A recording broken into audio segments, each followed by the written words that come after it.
তো যারাই পরকিয়া করে আমি তো বলবো যে তাদেরকে এরকম মারা উচিত। গুষ্টি মারছে এটা যদি ভূতের মুহ রাম নাম শয়তানের মুহ আল্লাহর নাম।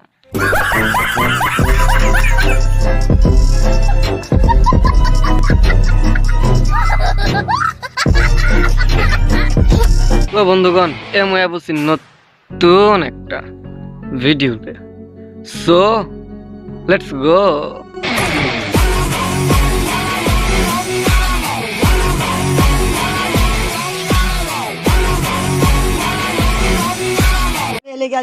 উকিলের ফিস দিতে পারি না। উকিলের ফিস দিতেন পারতাছেন না মানে? আরে টিকটক একটু প্রমোট করে দিলে তুই পরে। আমি ভাড়া দিয়ে আমি আইতে পারি না, আমি বাসে চলাচল করি। আগে বিমানে চলাচল করতো আর এখন বাসে চলাচল করে। কি নিষ্ঠুর এই লাইলা আন্টি। উহতে ফাগুলা নিস্তালাই দিতাম, দিয়া খালি ঠ্যাংটা ঝুলাইতাম আর খাইতাম। ইস কত সুখ শান্তি ছিল লাইলা খালাম্মার কাছে। আন্টি ঠ্যাং ঝুলাইয়া ঝুলাইয়া গাইতো, এ মামুন্য সব নষ্ট করছে। আমার এনগেজমেন্ট হয়েছে, আমার বিয়ে যেদিন হবে সেদিন শহর কাঁপবে। আরে ভাই কাপা কাপি বাদ দেন, আগে আপনি এটা কন, আপনি ওই দিন বিয়ের দিন জামাই সাজবেন না বউ সাজবেন? শশা খাওয়াচ্ছি দেখে। শশা কি মাছে খাবে? প্রচুর পরিমাণে খাবে। এই মাঙ্গের নাতি তুই না আগের ভিডিও করলে সংসার কেজি 100 টাকা। ভাই এই যে 100 টাকা কেজি শশা দেখেন কত সুন্দর সাইজ। আরেক ভিডিওতে এসে বলতেছে দারাফন বড় ভাই নাকি রাতের অন্ধকারে সব শশা কাটতে ফেলছে। মার্কেটের ভাই যে আমার এত বড় ক্ষতি করে দেবে আমি নিজেও বুঝতে পারি নাই ভাই। বলের 3 নাম্বার বাচ্চা এখন কি করা লাগে আপনারাই কোন। পানির নিচে যে মাটি আছে সেখানে কিছু ধান চাষ, এখন আমি স্বাবলম্বী, আমি এখন বিয়েও করছি ভাই। পানির নিচে ধান চাষ করে চেল্লা বাবুন কি অজ্ঞানী কৃষকটা হ্যাঁ।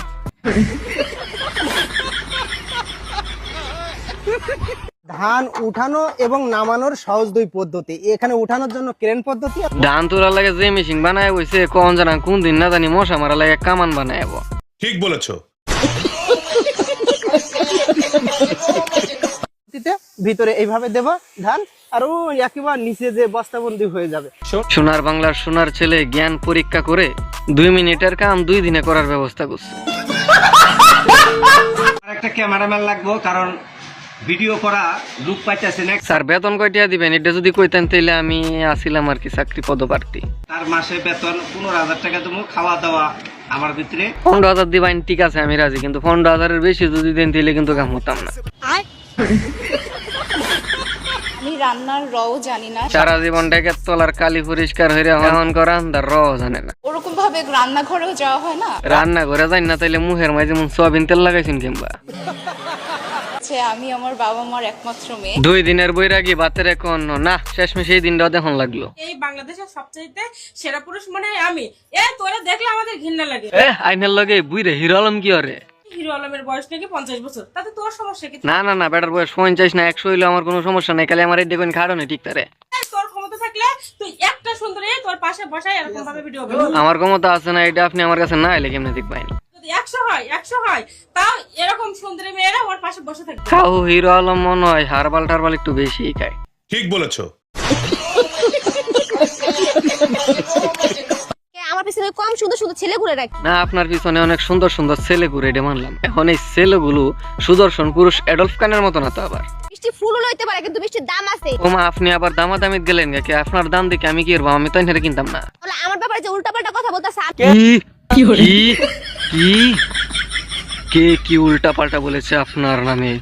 শুধু একবার বলুন, তাকে গিয়ে 2টা বিপত্তারিণী চুমা দিয়ে আসবো।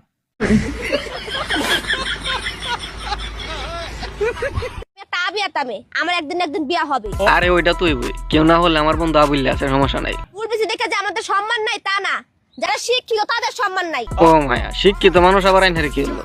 রনি প্রেম করবো, রনি সাহস আছে, রনি আমার লোক প্রেম করবো না ঠিক ওই আইনের যে ফাটা বাসের গলা, রনির সাহসে আপনার দ্বারা কুলাইব না।